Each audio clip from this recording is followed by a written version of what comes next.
Vale, vamos a ir al grano porque lo que tenemos hoy entre manos es, francamente, fascinante. Vamos a desgranar los fundamentos y la trascendencia de la educación infantil. Y a ver, es súper común pensar en estos primeros años como, no sé, una simple sala de espera antes de que empiece el aprendizaje de verdad, ¿no? Como una fase de mero entretenimiento o cuidado básico, pero la evidencia científica y pedagógica nos muestra una imagen completamente diferente. Esta etapa no es un simple prólogo. Es, de hecho, el capítulo más crítico en el desarrollo de cualquier ser humano. A lo largo de este análisis vamos a explorar la increíble profundidad que esconde la educación temprana y por qué cada interacción, cada juego y cada lección en estos primeros años tiene un eco que resuena durante toda la vida adulta. Para empezar, necesitamos un cambio de paradigma brutal. Fijaos, por un lado tenemos el mito. Existe una creencia muy limitada de que la educación infantil consiste únicamente en instrucción temprana, aprender a leer, a escribir el nombre o memorizar los colores primarios de carrerilla. Es una visión puramente preparatoria y académica. Sin embargo, la realidad le da mil vueltas a eso. La educación infantil es un proceso de desarrollo integral y de altísimo impacto. No se limita a empaquetar conocimientos en la cabeza de nadie. Se trata de desarrollo cognitivo para pensar de forma crítica, de desarrollo emocional para aprender a gestionar los sentimientos y, por supuesto, de desarrollo social y físico. Es, literalmente, construir la base sobre la que se va a sostener absolutamente todo lo demás. Romper este mito es el primer paso indispensable para entender qué ocurre realmente en un entorno educativo temprano.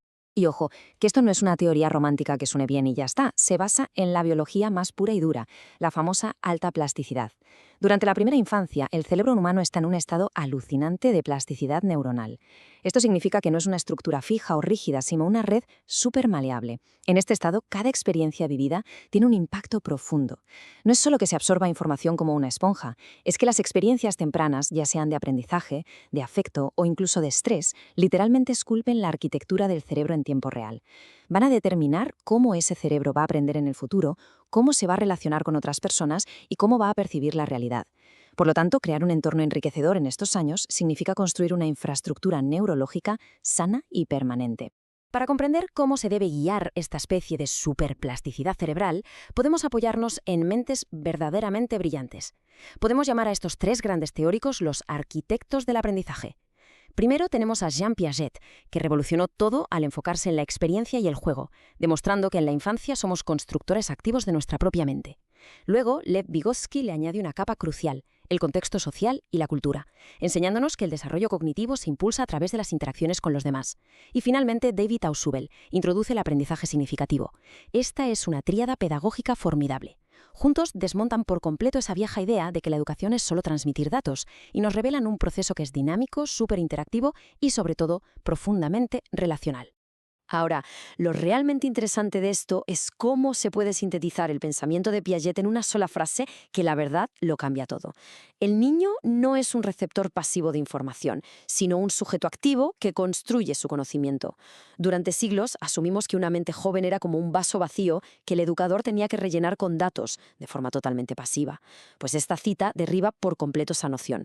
Nos está diciendo a gritos que el verdadero aprendizaje ocurre a través de la acción, cuando se interactúa con el entorno, cuando se toca, se prueba, se cometen errores y se vuelve a intentar, no se está perdiendo el tiempo. Se están elaborando hipótesis, testeándolas y construyendo una comprensión real del universo. Es pura exploración continua. Y por eso, una educación infantil de calidad necesita entornos ricos donde esta exploración fluya sin obstáculos. A ver, avancemos un poco y veamos cómo se aplica esto en el día a día.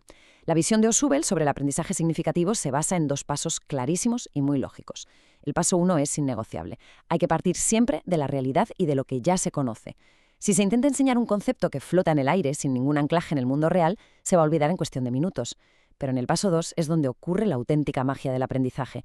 Consiste en conectar de forma estratégica esa nueva información con la base previa que ya estaba ahí. Cuando logramos esa conexión, el aprendizaje deja de ser memorizar por memorizar y adquiere un sentido real.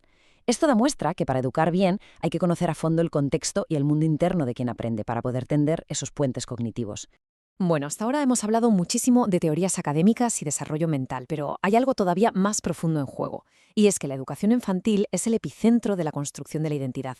Hablamos de forjar la autoestima, la confianza y crear vínculos afectivos que son literalmente vitales. Las emociones y el aprendizaje van de la mano, no se pueden separar.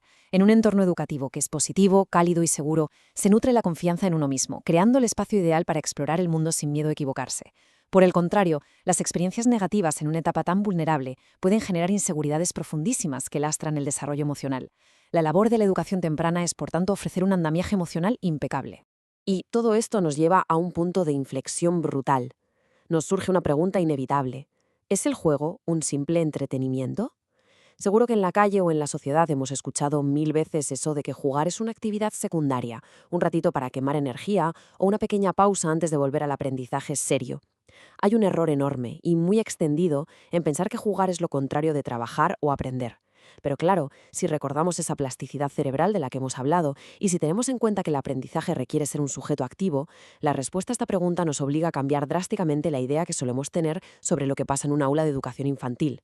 Porque la realidad es que el juego es trabajo cognitivo del más altísimo nivel. Está a años luz de ser diversión vacía, es una herramienta pedagógica absolutamente esencial. Fijaos, a través del juego se desarrollan habilidades físicas y cognitivas complejísimas. Es un escenario constante donde hay que resolver problemas de forma activa e innovadora. Además, es el mejor laboratorio del mundo para aprender a regular emociones, lidiar con la frustración y controlar los impulsos. Y por si fuera poco, el juego compartido es la forma principal de construir y negociar relaciones sociales, aprendiendo empatía, a respetar turnos y a cooperar. El juego es, en definitiva, el vehículo principal que impulsa todo el desarrollo humano temprano. Vamos a elevar ahora el plano de la conversación a un marco global. Entender todo esto no es solo una recomendación de buenas prácticas educativas, está respaldado a nivel internacional por la Convención de las Naciones Unidas sobre los Derechos del Niño. Tratar a la infancia con dignidad y como personas capaces de participar activamente es un mandato legal y ético total. Existe el derecho fundamental a una educación que garantice un desarrollo integral, que vaya mucho más allá de aprender a leer y que respete la participación activa en el propio proceso de aprendizaje.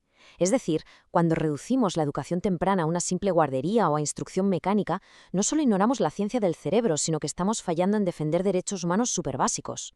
Y esto ilustra de maravilla la enorme responsabilidad que recae sobre la educación temprana. Hay una metáfora poderosísima que lo resume todo a la perfección.